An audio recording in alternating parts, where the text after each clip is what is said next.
Hi, this is Rex at RW Mods. Today we're going to look at this Bullitt B-222.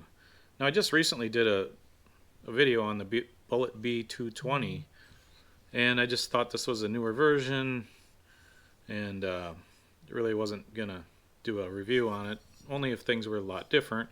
The owner asked me if I'd do a review on it, and he had asked me some questions about it earlier, so when I took it apart I was quite surprised what was inside. It kind of threw me because it does have the DLC coated crank, and this engine normally didn't come with the DLC coated crank. This engine, I didn't find a US price. I thought it was like 250 euros. I think it was in line with the uncoated, the Bluehead OS engine, the XZ,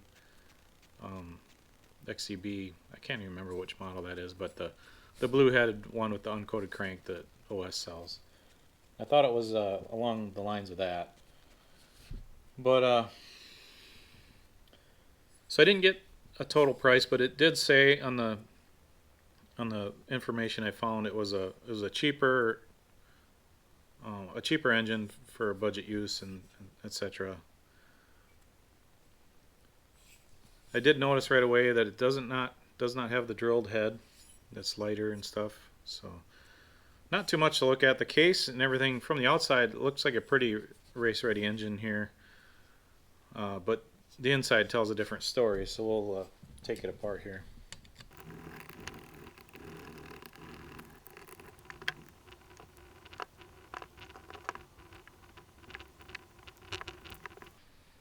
Okay, so we have everything apart. I noticed when I took off the back plate, the cut in that was totally different. Usually the OS engines has to have a groove there, which I thought was a little different. If you look at this this rod, it looks like something that comes on the OS VG. So definitely a cheaper rod. It's not knife edged at all. And you look at the sleeve, the ports are really kind of basic. Now this is a 16.3 by 16.08 16.3 by 16.8 engine. The piston's 16.3. This crank that somebody put in it, I was really interested when I took this apart because I was wondering if the bore and stroke lined up, and this crank is actually out of one of the square bore and strokes, B-22101 or B-22102. This one ends up being, instead of being a 16.8 stroke, it's like closer to a 16.4 stroke.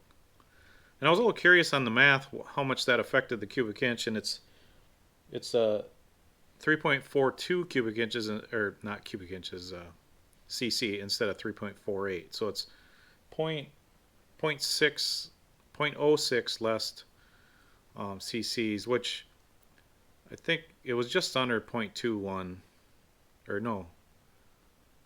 Yeah, it was, I can't remember quite what the number was, but it was slightly less than cc's, but it wasn't nearly like a 19, like a 0.19 that they used to make. It's not nearly that far. It's like just a couple points. So really the cubic inch is going to be a little less on this engine. The guy told me to go ahead and modify it because there's quite a bit you can do with this sleeve. When the ports are kind of just square cut in here, because I've always said like the cuts underneath the ports really don't do a lot. But when you bevel things a little bit, it really changes. And you want to get the direction going right, and so this, even just doing this sleeve, you probably it'd be a noticeable difference if you just put cuts on the sleeve when they're kind of square like that. This rod probably won't cause much performance difference. I doubt that's, you know, when they're knife edged, I doubt that's really a big difference. Maybe this rod's a little bit stronger, I don't know. And here's the head. When I was talking about the head not being drilled, you can tell it's quite a bit beefier not being drilled. But this was a budget engine, and I said that the sleeve looked like a VG sleeve, and it just kind of reminded me of the way the ports were cut, but the VG, they made the 30 VG and the 21 VG. Those are not a chrome cylinder. They're nickel plated, so they plate everything when they do the nickel plating, so the outside looks the same as the inside. You can't see the brass. It's kind of a dull silver, and even the inside isn't shiny like the chrome.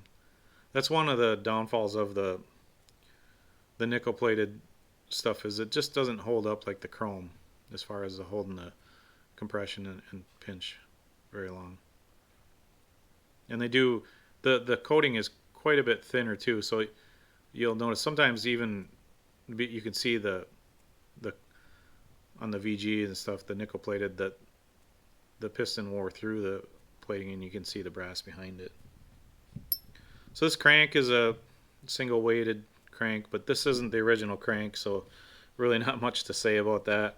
Steel bearing, does have the good OS bearing. This engine doesn't look like it's got a ton of use. Maybe a couple gallons at the most. The carb, when I was looking online, I thought it had the cheaper carb that didn't have the third needle, but this one does have the third needle, because I think the OS XCB doesn't have the same carb. It doesn't have a carb like this. So this is a more of a performance-oriented carb, but it does have a cheaper nipple. This is a plastic, where most of the speeds have an aluminum nipple there. Shouldn't really matter. It might break off easier or something. This one does have a lot of the newer carbs have this better plastic insert here, where they used to have the little washer that went down in there and stuff, and they changed it not that long ago and to this style, and I do like it a lot better, and the plastic's a little bit better. When you have that clear, kind of clearish stuff, sometimes they came off, and these seem to come out a little bit better. So the carb looks good. It is a 9mm through hole. I'm pretty sure this is the carb that came on it, because it has that cheaper nipple and stuff. And this really shouldn't make much of a difference. It's a little less case volume, but not really that big of a deal. As you can see, it doesn't look like it's got a whole lot of time on it. So just thought I'd do a quick little video on this engine. It is very interesting, and I was pretty intrigued by it. At first I thought it was pretty much the same as the 220 and stuff, and I wasn't really going to do a video on it. But with this engine, I don't know if the owner swapped out the DLC coated crank.